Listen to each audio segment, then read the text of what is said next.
Hello students, how are you all? In the last class we were studying about the chapter reproduction, class 10 biology. We have studied about the introduction of reproduction chapter, and today we are going to study asexual reproduction.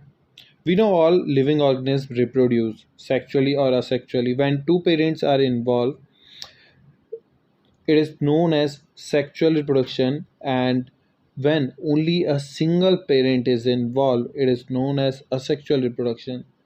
So here we can say when reproduction occur without the formation and fusion of gamete, it is asexual reproduction because it does not involve special cells. Here the single cell, only one parent cell is needed to produce a new organism.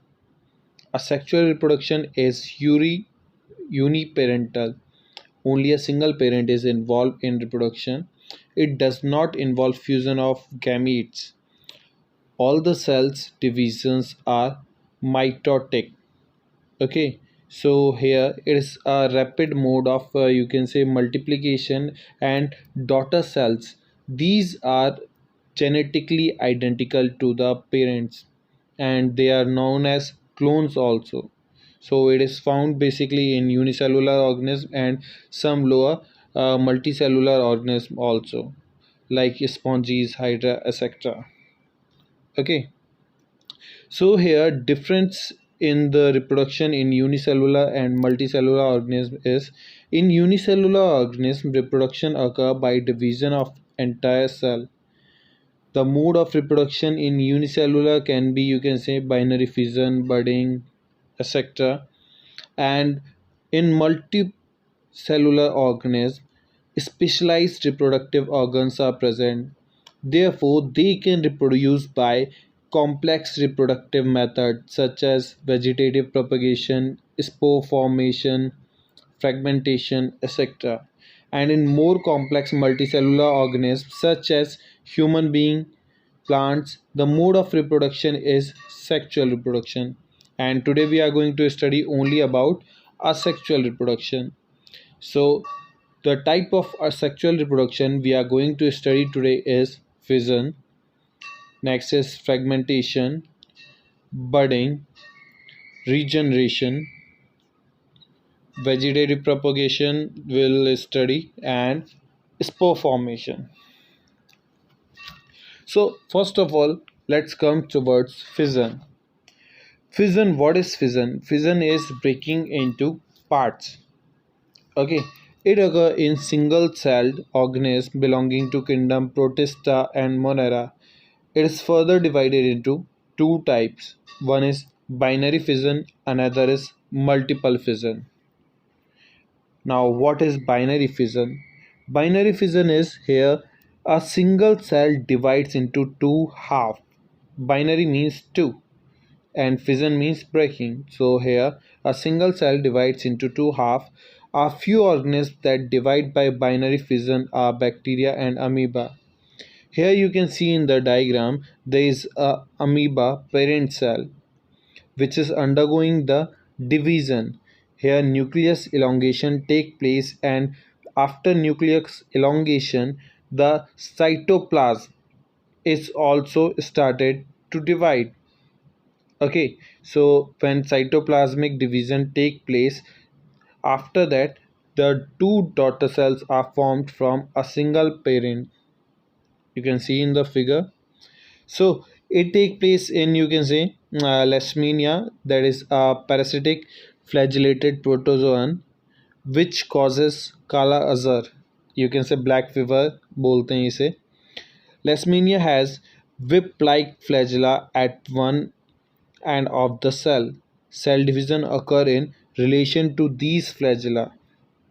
Okay, let's study it in amoeba also. Here the parent cell is there, and after that nucleus elongation take place and nucleus division take place. After that the cell cytoplasm also started to elongate and cytoplasmic division takes place, and as cytoplasmic division completes the two daughter cells are formed. So this is known as binary fission because two cells are formed from a single parent. Okay, so binary fission can take place in amoeba, leishmania, paramecium, etc. Now, let's move towards multiple fission. Multi means many and fission means breaking. It is breaking into many daughter cells. In multiple fission, a single cell divides into many daughter cells simultaneously. Example, plasmodium, amoeba. In amoeba also, multiple fission take place in adverse condition. Okay, here multiple fission, if we are talking about multiple fission, basically it take place in malarial parasite. What happens actually here, the cells nucleus start dividing into many cells inside the cyst, and as it gets the condition, so as it comes out here, multiple nucleus are surrounded by the cytoplasm, and that take place, or you can say that forms multiple cells. So this fission is known as multiple fission because a single parent cell is divided into many daughter cells. Okay, now moving towards next, that is fragmentation. What is fragmentation? Fragmentation is a form of asexual reproduction in which an entirely new organism is formed from a fragment of a parent. It occurs in multicellular organisms whose body organization is fairly simple, such as annelida, starfish, fungi, lichens, and some algae like Spirogyra.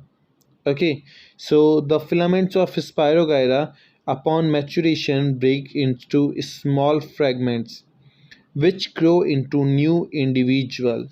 So as you can say here, the fragment of Spirogyra breaks down, so each fragment is divided into a daughter cell.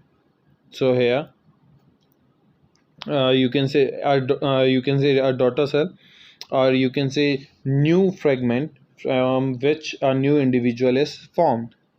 Okay, so this is known as fragmentation. Next, our next topic is regeneration. Where does regeneration occur? Actually, simple organisms such as hydra, planaria, these are capable of producing new individual through the process of regeneration. Okay, in this process, regeneration involve formation of new organism or its from its body part. Simple organisms can utilize this method of reproduction as their entire body is made up of similar kind of cells in which any part of their body can be formed by growth and development. And however, in complex organisms have organ system level of organization, and all the organ system of their body work together in such an interconnected unit. They can regenerate their lost body parts such as skin, muscle, blood, etc. However, they cannot give rise to new individual through regeneration.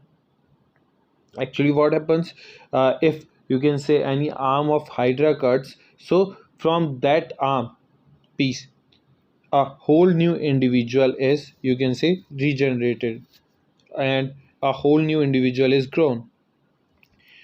But however, in complex organisms such as you can say lizard, if lizards you can say tail, lizard's tails break down or lizard tail is cut, so you can see that the tail in lizard grows. Yeah, it grows again, but there is no lizard growing from another tail. So this is the difference. Here you can see the missing part develops again from the remaining part of the tail. Okay, next, regeneration can be defined as the natural ability of living organisms to replace worn out parts, repair or renew damaged or lost part of the body, or to reconstitute the whole body from a small fragment during the post-embryonic life of organism. It is during post-embryonic life, after embryonic life, you can say. Regeneration is thus also a developed process that involves growth, morphogenesis, and differentiate. So here, from regeneration, the parts, or you can say a new individual is grown. Okay. So here we can see the regeneration in planaria. What happens in planaria? Planaria, if the part of, you can say, planaria is cut, so from that whole new part a new planaria is regenerated. In hydra also you can see hydra, the arm of hydra, or you can say any part of hydra is cut, and from that whole part you can say hydra is regenerated. Okay. And in lizard, from you can say if the tail of lizard is cut, then the tail of lizard is regenerated. Okay. Now next is budding. What is budding?